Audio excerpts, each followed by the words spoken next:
اچھا جی اسکیپٹک ایگنوسٹک صاحب کیا حال چال ہے؟ بالکل ٹھیک ٹھاک مفتی صاحب. وہ سوال میرا ہے کہ فار ایگزامپل جب اب ہمیں پیرنٹ کوئی نظر آتی ہے کانٹرڈکشن جو ہماری کرنٹ انڈرسٹینڈنگ ہوتی ہے سائنس سے, چاہے وہ اسکرپچر میں ہو چاہے حدیث میں ہو, اس کو آپ کس طرح ریزالو کرتے ہیں؟ کہ کیا آپ یہ کہتے ہیں کہ سائنس جو ہے وہ کوئی حتمی بات نہیں کرتی, اس لیے ہم کبھی بھی مذہب کے ساتھ سائنس کو ریکنسائل کرنے کی کوشش نہیں کریں گے, یا آپ کہتے ہیں کہ نہیں یہ جیسے فار ایگزامپل وہ ایک حدیث ہے کہ مکھی کے ایک سائڈ میں پوائزن ہے ایک سائڈ میں نہیں ہے, اب یہ تو آئی تھنک آپ اگری کریں گے سائنٹیفکلی کرنٹ انڈرسٹینڈنگ میں تو یہ ٹھیک نہیں ہے, تو اس کو آپ کس طرح کی چیزوں کو کیسے ریکنسائل کرنے پر یقین رکھتے ہیں؟ دیکھیں یہ جو آپ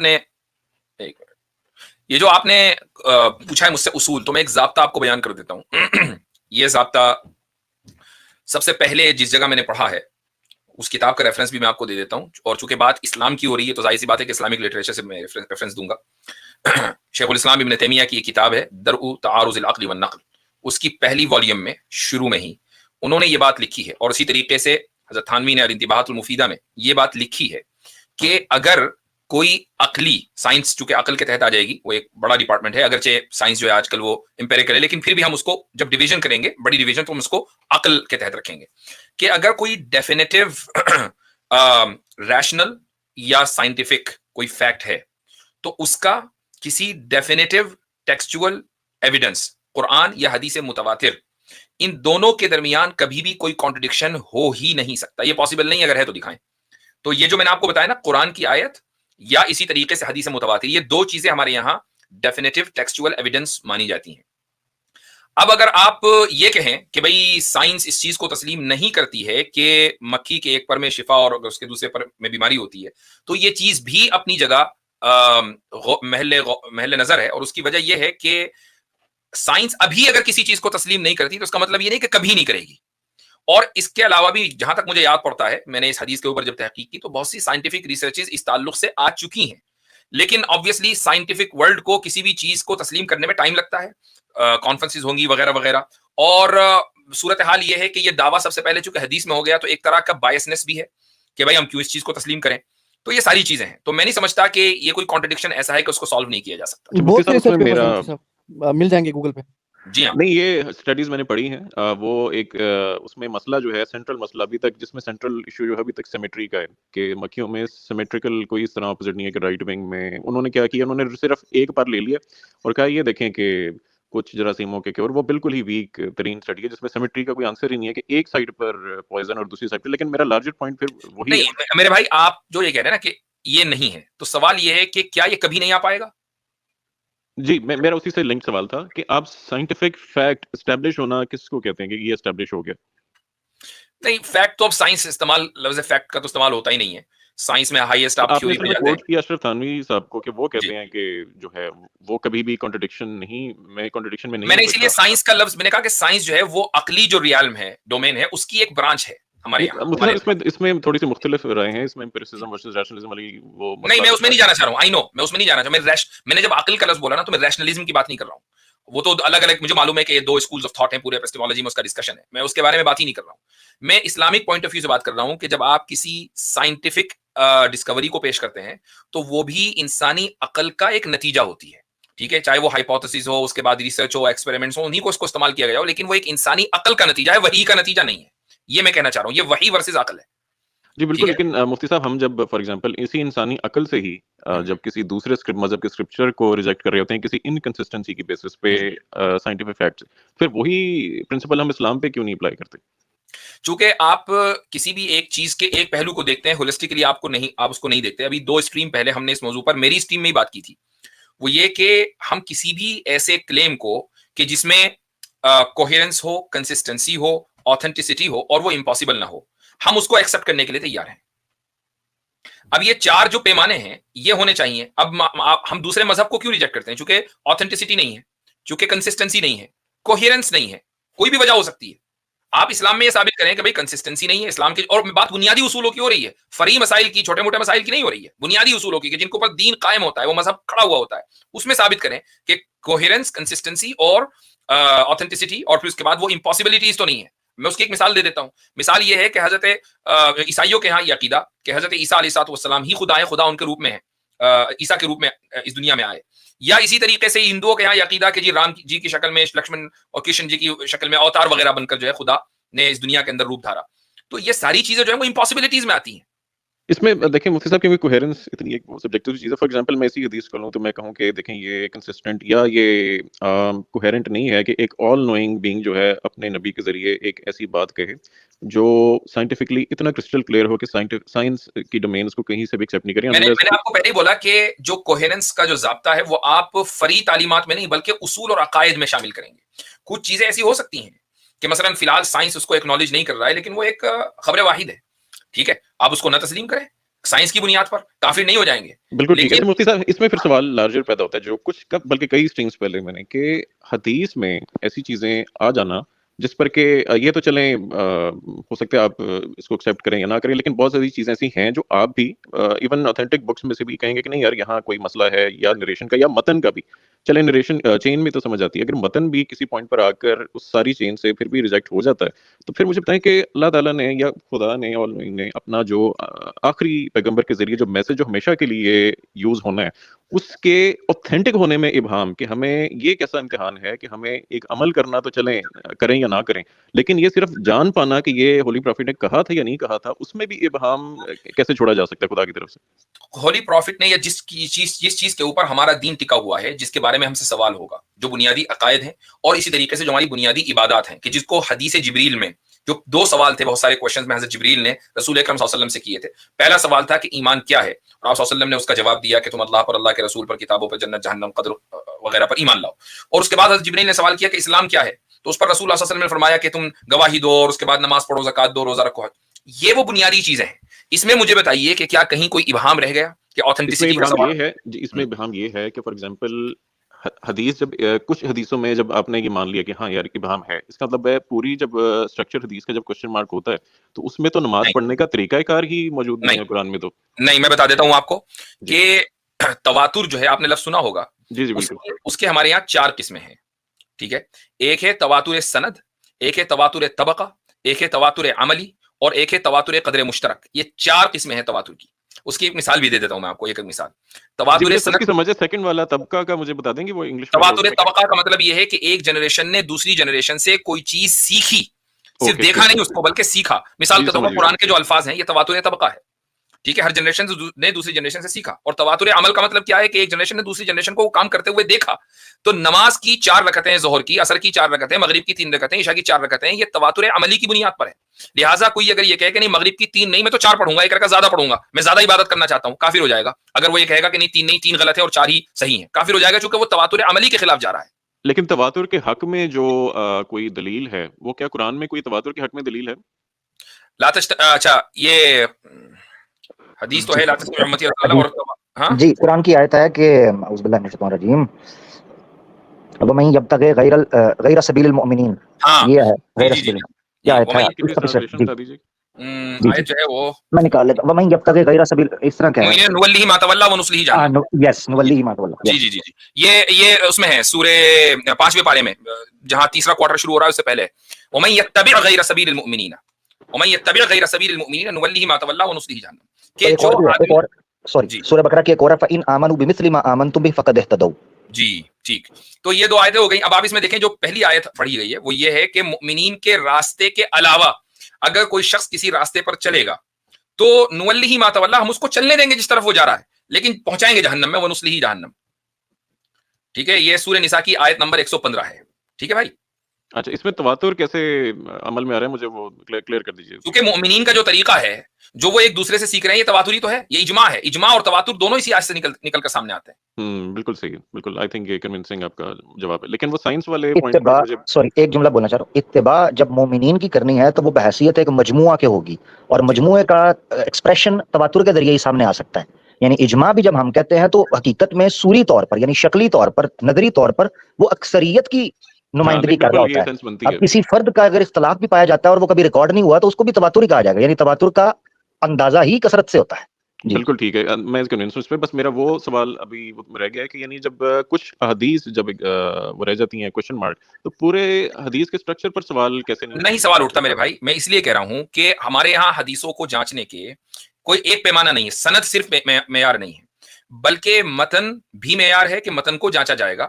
مثال کے طور پر اگر کوئی حدیث کا جو ٹیکسٹ ہے سند کے اعتبار سے بالکل ٹھیک ہے لیکن وہ تاریخی اعتبار سے غلط ہے تو حدیث کو ضعیف مانا جائے گا چاہے سند کتنی مضبوط ہو.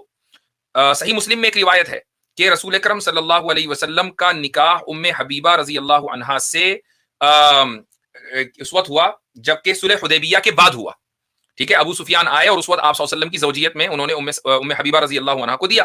یہ صحیح مسلم میں ہے, جبکہ تاریخی روایتوں سے یہ بات ثابت ہو چکی کہ ام حبیبہ رضی اللہ عنہا سے نکاح پہلے ہو چکا تھا, صلح حدیبیہ سے پہلے ہو چکا تھا.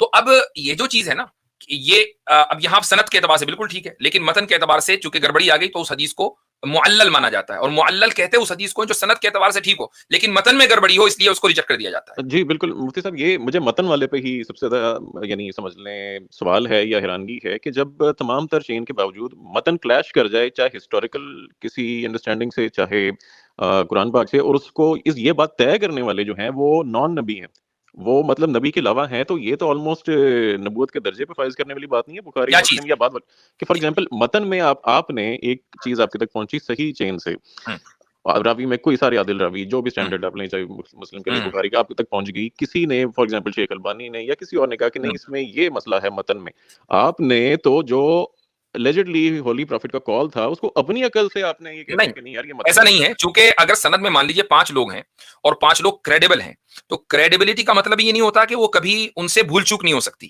تو یہ جو غلطیاں ہوتی ہیں کہ صحیح سند کے باوجود بھی متن میں گڑبڑی ہوئی ہے, یہ جھوٹ کے نتیجے میں نہیں ہوتا, یہ بھول چوک کے نتیجے میں ہوتا ہے. اور تو آپ نے جن اسناد میں متن کا ایشو نہیں ہے اور چین جن کی ٹھیک ہے آپ نے تو ان میں بھی ابہام پیدا کر دیا. تو ہم تو خود ہی کہتے ہیں بھیا خبر واحد جو ہے وہ ظنی ہوتی ہے, وہ قطعی نہیں ہوتی. ہمارے یہاں ظنی اور قطعی کا کانسیپٹ بھی ہے. ظنی کا مطلب یہ ہے کہ موسٹ لائکلی یہ حدیثیں صحیح ہیں, قطعی کا مطلب یہ ہے کہ بیونڈ اینی ڈاؤٹ یہ حدیث مفتی صاحب یہ آپ نے بہت ہی خوبصورت جملہ ہے کہ موسٹ لائکلی.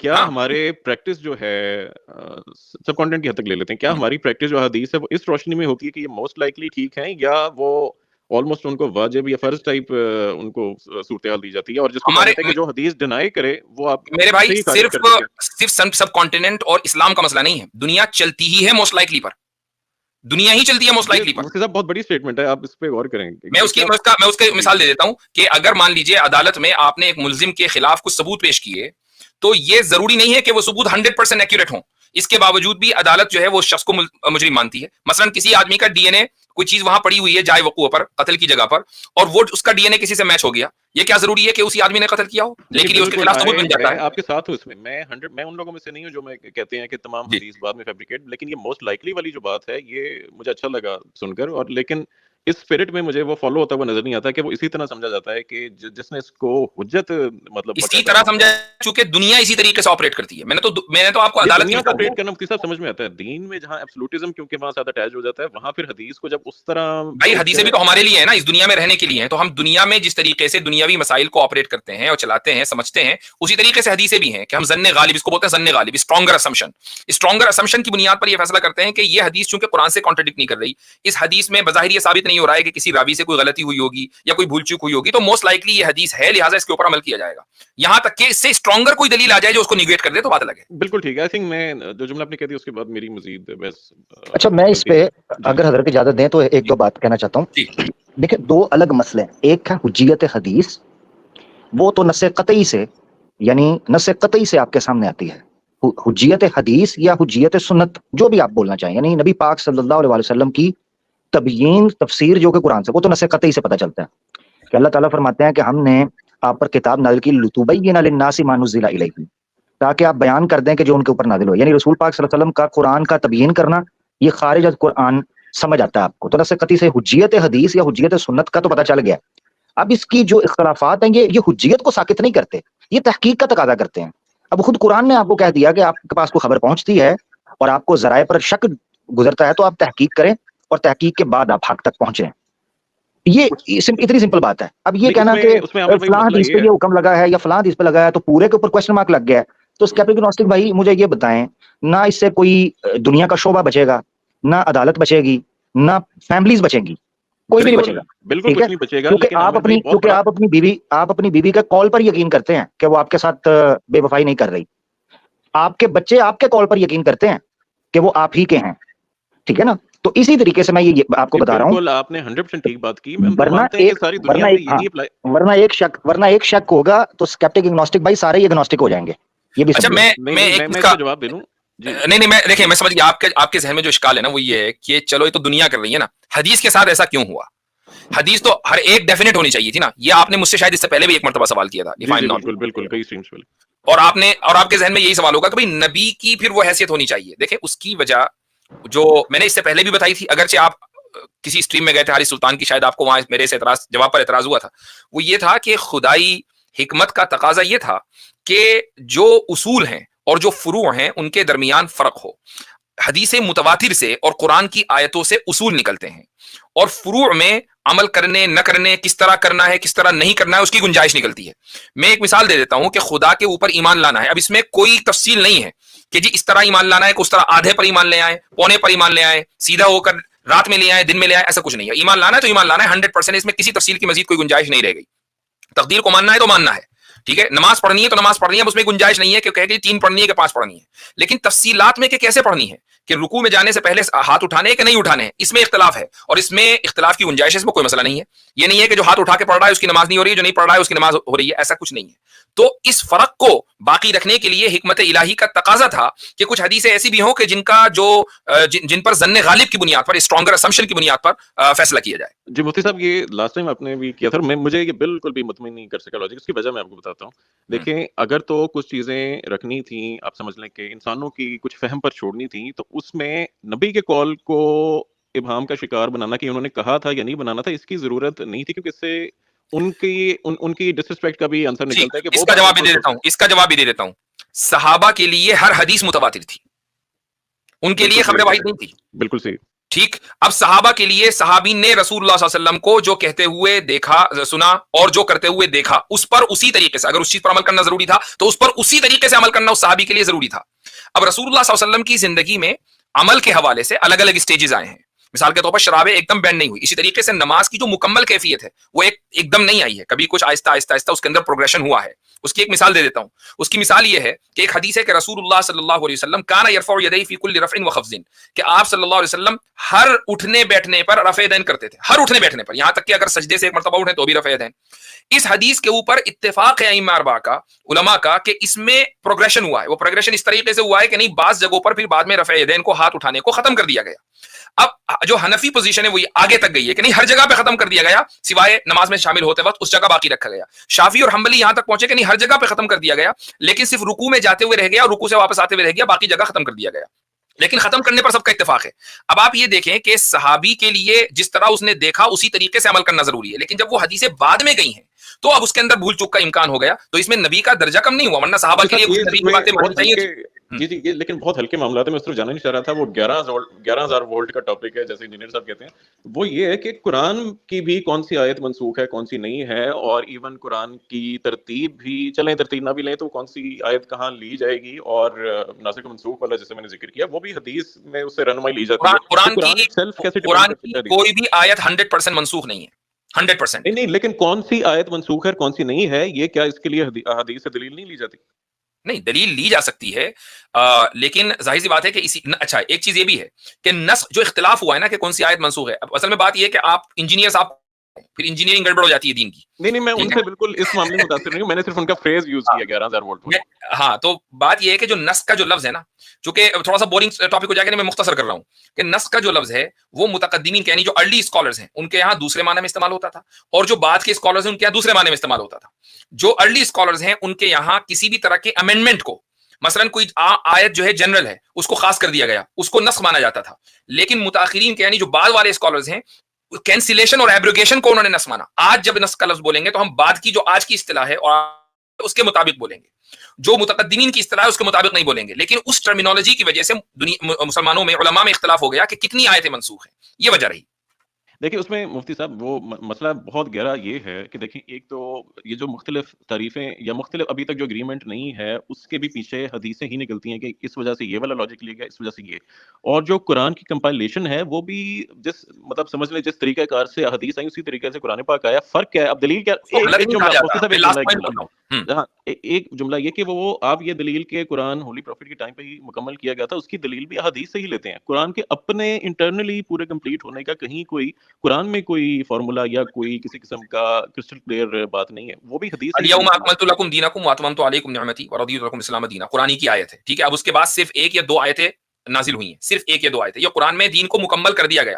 اب اگر مان لیجئے ایک یا دو آیتیں ہم یہ کہتے ہیں کہ بعد میں نازل ہوئی ہیں، تو یہ ہم کہاں سے لیتے ہیں؟ یہ قرآن میں تو لکھا نہیں ہوگا، یہ تو حدیث میں لکھا ہوگا. آپ کہہ دیجئے حدیث غلط ہے تھوڑی دیر کے لیے، لیکن یہ آیت تو موجود ہے نا، الیوم اکملت لکم، کہ آج میں نے دین کو تمہارے لیے مکمل کر دیا. اس کا مطلب یہ ہے کہ انٹائر قرآن اس سے پہلے نازل ہو چکا، تو قرآن سے تو ثابت ہو گیا. وہ بالکل میں وہ نازل ہونے پہ نہیں ڈاؤٹ یہ ہے کہ جو نازل ہوا تھا کیا اسی حالت میں آگے پہنچ گیا یا نہیں پہنچ رہا. اب یہ والی بات قرآن میں کیسے لکھی گی؟ اس کے لیے تو پھر قرآن کا مسلسل نزول دیکھیں ذرا وہ یہ سوال کیسے جمپ کیا انہوں نے.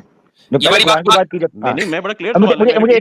مجھے ایک بات بتاؤ یار، حدیث میں ہی آئے گا ایک قرآن کس طریقے سے جمع کیا گیا، کس طریقے سے آیا، کیونکہ قرآن جمع ہو رہا ہے. قرآن میں کہاں سے آئے گا کہ کیسے جمع ہو رہا ہے، کیسے آگے پہنچا؟ یہی تو خود جمع ہو رہا ہے. اس پوائنٹ کی گہرائی کو جس دن سمجھ گئے نا، میں گہرائی سمجھ گیا ہوں. میں نے آپ کی چینجنگ دیکھی ہے کہ جب مفتی صاحب نے آیت پڑھی ہے اس کے بعد آپ نے اپنے سوال کو چینج کر دیا. نہیں آپ میرا سوال پہ میں نے کہا تھا کہ قرآن اسی ذریعے سے آیا جس ذریعے سے حدیث، اور مگر قرآن میں وہ چیز نہیں آئے گی نا، قرآن میں وہ چیز نہیں آئے گی، کیونکہ آپ ایک چیز کے بارے میں، آپ ایک انسیڈنٹ کے بارے میں یہ بیان کر رہے ہیں کہ وہ کیسے آیا، وہ کیسے ہوا، یعنی قرآن کیسے کمپائل ہوا. قرآن میں کیسے آئے گا؟ اصل سوال ہے نا میرے بھائی، کیسے میں جو اصل سوال ہے کہ کیا قرآن پورا اوتھینٹک پہنچا، وہ کیسے سے مراد یہ نہیں. بالکل پہنچا. اب اس کا دلیل نہیں، اور اوتھینٹسٹی کی بنیاد تواتر طبقہ ہے نا، میں تو بات ہو چکی اس پر. اس کے علاوہ بھی اگر حدیث سے استدلال کر رہے ہیں، اس میں تو تواتر طبقہ کی یا تواتر علمی جو ہے جس کو حضرت نے بیان کر دیا کہ علم کیسے ٹرانسفر ہوا پورے کا پورے لوگ وہاں پر، اس کے علاوہ بھی اگر حدیث سے بھی آتا ہے تو ٹھیک ہے، حدیث سے آ رہا ہے، اس میں اعتراض کیا ہے؟ نہیں ان کا اعتراض عامر بھائی یہ ہے جس کو آلریڈی ہم اس کا جواب دے چکے کہ ان کا جواب یہ کہ جب حدیث ظنی ہے، خبر واحد ظنی ہے، تو آپ ایک ظن کی بنیاد پر یہ طے کر رہے ہیں کہ قرآن جو ہے وہ مکمل ہو گیا اور یہ وہی قرآن ہے جو نازل ہوا. ایگزیکٹلی ہے نا. تو ہم اس کا جواب جو ہے وہ یہ دے رہے ہیں کہ قرآن کریم نے ایک کیٹیگوریکل اسٹیٹمنٹ دیا ہے، وہ یہ ہے کہ ہم نے اس قرآن کو نازل کیا، ہم حفاظت کرنے والے ہیں.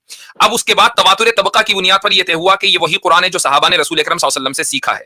تو ان دونوں میں کوئی کانٹرڈکشن نہیں ہے، جب بلکہ ایک چیز دوسرے کو انڈورس کر رہی ہے، لہٰذا یہ چیز آتھینٹیکلی پروون ہے کہ یہ وہی قرآن ہے جو رسول اکرم صلی اللہ علیہ وسلم نے صحابہ کو دیا ہے. جی یہ ایک دوسرے کو. اور دوسری چیز یہ ہے، دوسری چیز یہ ہے، اگر یہ حضرت یہ بھی کہہ رہے ہیں نا کہ خبر واحد کے تھرو، تو پھر یہ اپنے دوستوں سے جا کے پوچھیں کہ جنہوں نے پروگرام کیا ہے. ان کا ایک دوست ہے بڑا پیارا، اس نے تو پورا پروگرام کیا، وہ کہتا ہے جی پورا قرآن جو ہے وہ خبر واحد نہیں ہے، صرف آخری سورہ توبہ کی آیت ہے. کیونکہ جب حضرت زید بن میں ماسک والے دوست کی بات کر رہا ہوں، زید بن چلے ٹھیک ہے پھر لڑائی ہوگی ویسے آپ صلح کی بات کریں تو زید بن ثابت انصاری رضی اللہ تعالیٰ عنہ جب قرآن کو کمپائل کر رہے تھے بخاری کی حدیث کے مطابق حضرت ابوبکر صدیق کے عہد میں، تو وہ پورا پروگرام کر کے کہتا ہے جی دیکھیں مسلمان کہتے ہیں ہمارے پاس تواتر سے قرآن پہنچا ہے، ایک آیت سورہ توبہ کی جو آخری ہے دیکھیں وہ کہہ رہے ہیں مجھے صرف ایک آدمی سے ملی. ٹھیک ہے، دیکھیں کہ ان صاحب کو اگر 4 آپشنز ملے نا کہ ہولی پروفٹ نے یہ 4 کام کیے تھے، جو ان کی نظر میں سب سے برا ہوگا نا وہ کہتے ہیں یہی اصل ہے، ان کو تو چھوڑ دینا. تو بس اسی لیے میں کہہ رہا ہوں یہ اچھی بات کہہ دی، یہ اسکیپٹک ایگنوسٹک نے اچھی بات کہہ دی. ٹھیک ہے جی تھینک یو. تو اس کا مطلب یہ ہے کہ آپ بھی زنی پر کھڑے ہیں، آپ کے کچھ دوست بھی زن پر ہیں. آپ کی بات یہ کہہ کر رخصت لیتا ہوں، وہ لمبی اگر آپ لوگ اجازت دیں گے تو کنٹینیو کر لیتے ہیں کہ جو آپ نے کہا نا دونوں ایک دوسرے کو انڈورس کر رہے ہیں، یہی سرکولر لاجک میں پوائنٹ آؤٹ کرنے کی کوشش کر رہا ہوں کہ یہ سرکولر لاجک ادھر قرآن اور حدیث میں بہت سرکولر لاجک. میرے بھائی لاسٹ پوائنٹ اب میرا ہے، سرکولر لاجک اس وقت ہوتی جب ہم قرآن پر یہ کہتے ہیں کہ قرآن میں یہ آیت ہے اور اسی آیت سے پتہ چل رہا ہے کہ قرآن یہی ہے. ٹھیک ہے، اگر ہم یہ کہتے ہیں تو یہ سرکولر لاجک ہے. ایک آیت سے پتہ چل رہا ہے کہ قرآن محفوظ رہے گا، اور دوسرے طریقے سے جس کو ہم تواتر طبقہ کہتے ہیں یہ پتہ چل رہا ہے کہ یہ وہی قرآن ہے جو رسول اکرم صلی اللہ علیہ وسلم نے صحابہ کو دیا. دونوں الگ الگ ہیں، لہٰذا کوئی سرکولر ریزننگ نہیں ہے. اور دوسری بات یہ ہے کہ حضرت ان سے ختم کرتے ہیں کیونکہ ان کو تو مجھے بتا دیں، مجھے کوئی اور سورس بتائیں ایکسٹرنل قرآن کی کمپائلیشن کا ڈیٹیلز چاہیے. تو سرکولر ریزننگ کہاں سے آئی ہے آپ کے پاس؟ میں بتاتا ہوں سرکولر ریزننگ میں کیا کہہ رہا ہوں. یہ کہہ رہا ہوں میں چھوڑ دیں گے، ٹائم ویسٹ ہو رہا ہے. میرے خیال سے آج کے لیے اتنا ہی رکھیں ورنہ چلتا ہی رہے گا. چلیں حضرات، بہت شکریہ.